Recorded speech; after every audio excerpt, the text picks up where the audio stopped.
The United States of America. Born in 1776, our country is the offspring of liberty under law. Blessed with great natural resources and a pioneer people given to industry and moral discipline, our nation grew to be strong and prosperous and developed the finest governmental system ever devised by man. America soon became known as the refuge of the world's tired, hungry, and poor. Millions left everything in the old world to start over in a land that rewarded initiative and hard work and perseverance.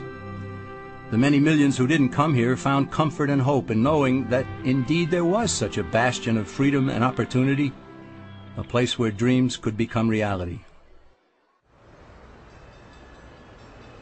Today, our nation appears wealthier and more powerful than ever.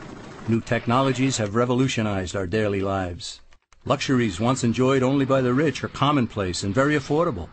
Home ownership is widespread, and our people have the expectation of continued economic growth and prosperity. Yet more and more people are coming to realize that they may prosper materially only for a time because their freedoms are diminishing. The sobering reality is that America has been led far from its praiseworthy beginnings. Our people and businesses groan under a heavy burden of economic, political, and social problems, which are the result of a widespread departure from the fundamental truths that made our nation great. If the United States of America is to endure, citizens far and wide must once again come to understand, embrace, and live by timeless concepts called Americanism. What made America great and set it apart from other lands? Was it natural resources? No, other lands are equally blessed. Was it the people? No, the people who built America came from elsewhere. Was it government planning and wisdom that spurred our nation to such heights? No again. It wasn't what government did that made America great. It was what government was prevented from doing that made the difference. What set America apart from other lands was freedom for the individual. Freedom to work, to produce, to succeed, and especially to keep the fruits of one's labors. America became great precisely because the stifling effect of too much government had been prevented.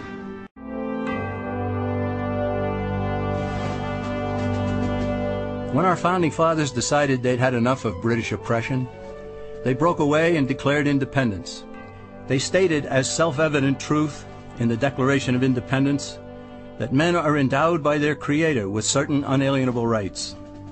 In other words, God gave man his rights, and that among them are life, liberty, and the pursuit of happiness. And in the very next sentence, the founders defined the proper role of government when they stated that to secure these rights, governments are instituted. This is the entire philosophical base of our nation.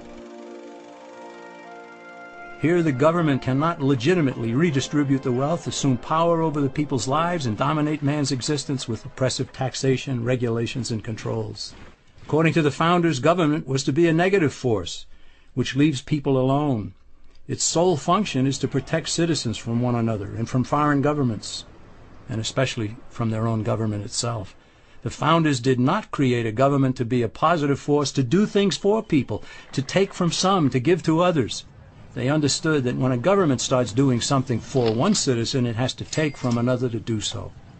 And in the process, it gains control over both.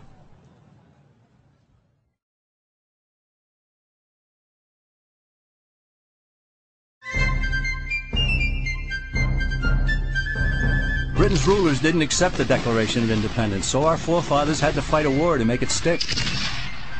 By 1783, the War for Independence had been won, and British forces were sent back across the sea. But the governmental system at that time was weak.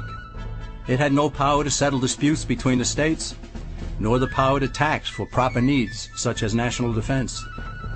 So in 1787, delegates from 12 of the 13 states met in Philadelphia to revise the system, and they produced an entirely new governmental structure known as the Constitution of the United States. Keeping faith with the thunderous assertions in the Declaration, the Constitution was written to govern the government, not the people, and not the states, each of which was a jealous guardian of its own sovereignty. The founders created a central government with strictly limited powers. This left the states free to compete with one another to be the best state, the one with the least amount of taxation and controls, one where citizens would want to build a business and raise a family. That spirit of competition produced excellence, as honest competition always does. It's important to note that the Constitution wasn't forced on the people. It was sent back to the states for ratification, and several of the Founding Fathers wrote essays explaining it in an effort to persuade fellow Americans to adopt this new system of government. Some of the essays written by James Madison, Alexander Hamilton, and John Jay were collected into a volume known as the Federalist Papers. Those essays provide valuable insights into the intent of the founders in establishing our government. Eventually, all 13 states ratified the Constitution, and then each ratified the first 10 amendments known as the Bill of Rights, further tying the hands of the federal government. These amendments are indeed about rights, but it would have been better had the Bill of Rights been labeled the Bill of Limitations on Government. Why? Because it's vital to realize that the Bill of Rights never gave citizens any rights whatsoever. Its sole purpose was to safeguard God-given rights by limiting government power. The founders even insisted that Congress shall make no law about speech, religion, the press, assembly, the right to petition, the right to keep and bear arms, and so on. These amendments are directed squarely at the federal government, not the individual and not the states. They are like most of the 10 Commandments, which are essentially thou shalt nots. The Bill of Rights says Congress shall not, all the way up to the marvelous 10th Amendment, which says in effect, if we forgot anything, you can't do that either.